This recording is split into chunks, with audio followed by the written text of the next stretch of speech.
Hello, we're here on a chilly Exmouth Street in Birkenhead. As you can see behind me, we're at the Birkenhead Community Fire and Ambulance Station, and as you can also see behind me, there is a group of striking paramedics and ambulance workers. This is another walkout of paramedics and ambulance workers who are obviously fighting for a better deal, for better pay and conditions. We've been speaking to some of them today, hearing some really distressing and harrowing stories about the pressures that they are under in the job. Definitely don't want to be where there was talks that were held on Monday with the Health Secretary. We were hoping above anything that those talks would be progressive and productive, and we were hoping today's action would be avoided.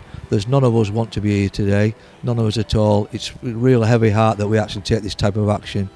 We realise that it may have an impact on the people, the public of the community, but equally we have families as well within that community, and so we realise that the severity of it, but we have no other option because the government won't sit round a table and talk to us. Absolutely, we've guaranteed, all unions have, but Unison in particular have guaranteed what we call life and limb cover, which is Category 1 calls and certain Category 2 calls, which are people that are publicly lying in the street or in areas where we deem that it's necessary to send an ambulance as quickly as we possibly can.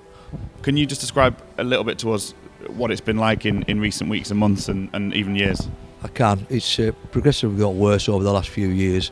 Certainly in 2022, going into 23, it's not improving at all, and this is due to the lack of funding within the NHS as a whole. But from the ambulance point of view, our colleagues, my friends, struggle every single day. They know that when they come into work, that a lot of the time they're going to relieve their colleagues that have already been there for 10, 12 hours waiting with their patient in the back of an ambulance. We put out 100 ambulances roughly in Cheshire and Mersey, 100 ambulances a day, and on any given day there can be anywhere between 20 to 40 ambulances tied up at the hospital waiting to discharge their patient into the hospital environment. So that has again a significant impact on the resources that are remaining, has a significant impact on the health and well-being of staff because they're physically and mentally exhausted. When we get to some calls because we've been delayed and it's catastrophic where the patient has actually died, and we've got to explain to the relatives why we were delayed and the reasons why.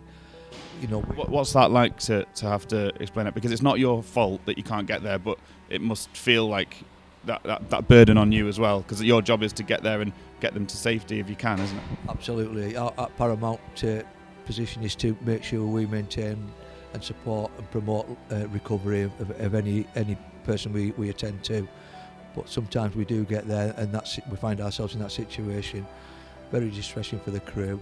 That's purely because, in many cases, because of the delay that you've been forced into? Absolutely, it's all about the delays, yeah. It's all about the fact is that the demand outstrips the resources on a daily basis, so it impacts even more when we've got huge delays at the A&E departments. And I've got to emphasise, this is not any blame on the hospitals at all, it's just a system, the whole system's failing in the community and with the community health and every part of the health service at the moment is failing.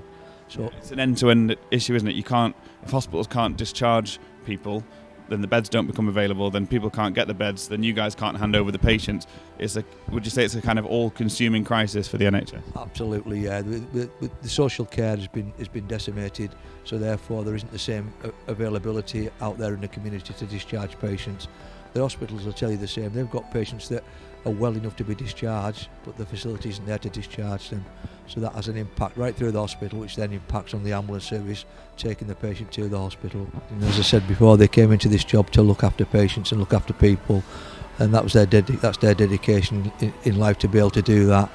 So if they have been restricted in doing that due to the other issues that are going on within the health service, it's very frustrating.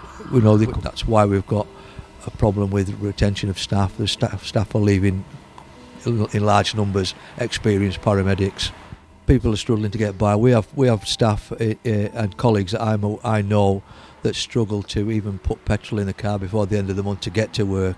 They're having to use food banks. They're working overtime to try and make ends meet. It's just, we know that most people in the country are in this same situation. You've got to bear in mind, for the last 10 years we haven't had a pay rise at all. It's always been 1-2%, and if we've had anything more, it's been frozen over a period of time, usually 2 to 3 years. So we haven't had any proper pay rise, and we're not greedy people. We're just asking for a rise to mirror somewhere around the current inflation mark we're in, just so we're not losing money. Yeah. Do you see this getting resolved anytime soon? The way it went on Monday, no. However, we can always hope. We can always hope that we're due to take action again later in this month, and we hope by that time that we've got the talks on the table and the sat round, and we can avoid any type of action like this, because none of us want to be here. We want to be out there doing our job, but we also want the recognition for doing our job, and we also want the government to recognise that there's huge problems within the system. Cheers.